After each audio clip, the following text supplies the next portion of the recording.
Good afternoon, everyone. This is Dr. Rhonda Farrell, the founder of CSGIA, bringing you Cyber Resilience 2025, Week 35. Today, we're talking about defending against AI-powered supply chain attacks and disinformation storms. We are tackling one of the fastest rising risks of 2025. AI-powered supply chain compromised, amplified by deepfake disinformation storms. Over the last week, we've explored adaptive defense in real time, cyber fusion centers as the next-gen nerve hub, deception strategies that flip the script, and quantum-safe migration for long-lived trust. Now we're going to pull those lessons into a new battlefield where adversaries don't just breach your systems, they hijack your trust narrative. Why does this matter so much now? Because in 2025, we've already seen open source AI libraries seeded with malicious code, poison training data sets quietly skewing outputs, and deepfake CEO videos announcing false bankruptcies or fake breach details. What's happening here? It's that attackers aren't only targeting information, they're ultimately targeting confidence in leadership. So what is our key takeaway from this? In the AI era, resiliency is about securing both your systems and your story. So let's do a quick audience check for all of you who are listening. If a deep fake of your CEO dropped on social media tonight, would you know who communicates, what channel to use, and how fast you should respond? If not, that's an opportunity to help you get your playbook in place before you need it. So let's look at an anatomy of a compound attack. So it's oftentimes a two attack vector with one combined impact. And let's unpack how these compound attacks work.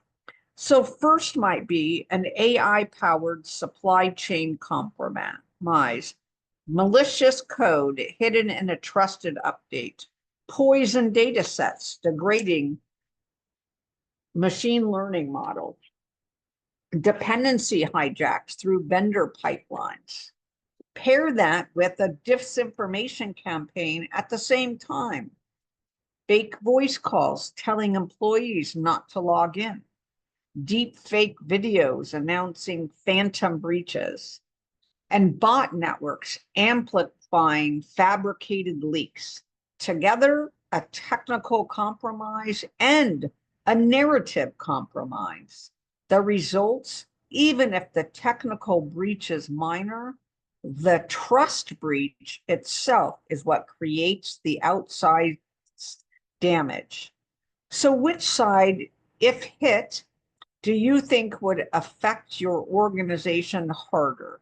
A code injection you can patch, or a fake announcement that tanks decades worth of trust potentially instantly?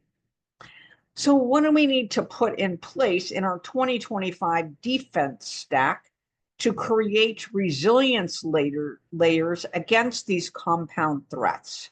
Here's how forward-leaning organizations are responding.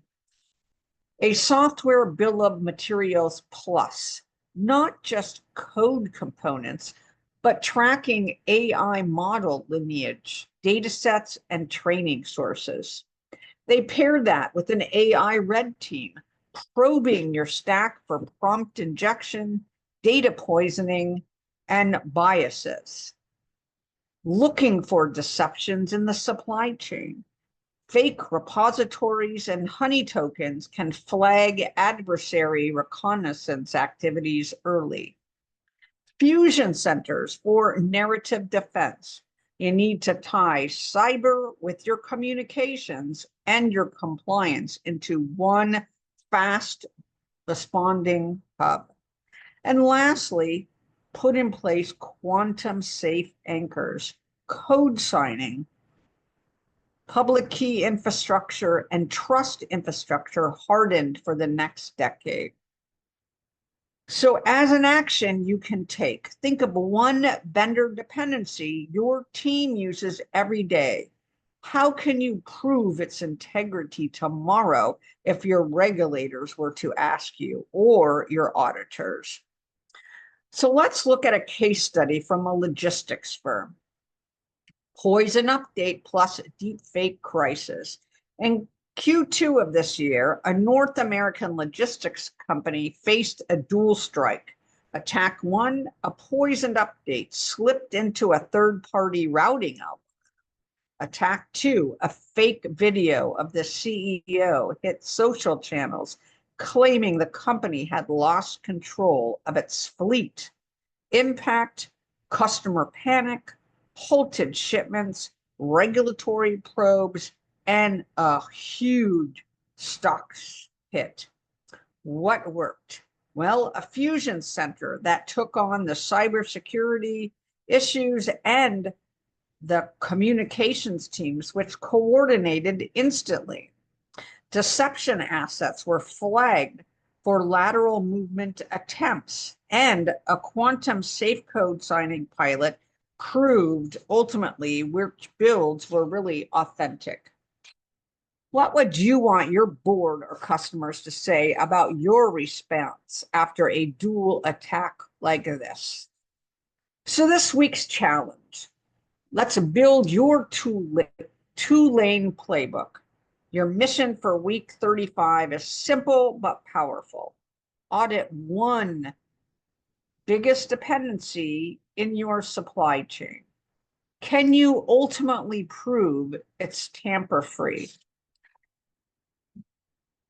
Run a tabletop drill where a deep fake video of your CEO drops during a cyber event.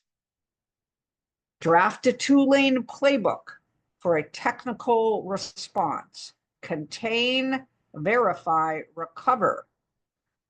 Lane two, your narrative response. Communicate, clarify, reassure.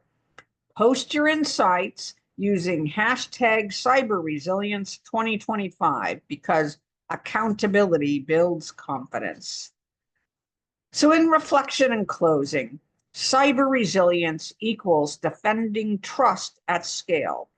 Here's the truth. Resilience in 2025 isn't just about faster patching or stronger encryption. It's about defending trust at scale. Supply chain compromises and disinformation storms are here to stay. But if you harden your dependencies with SBOMs Plus and red teams, fuse your cyber and communications response, and practice narrative defense as rigorously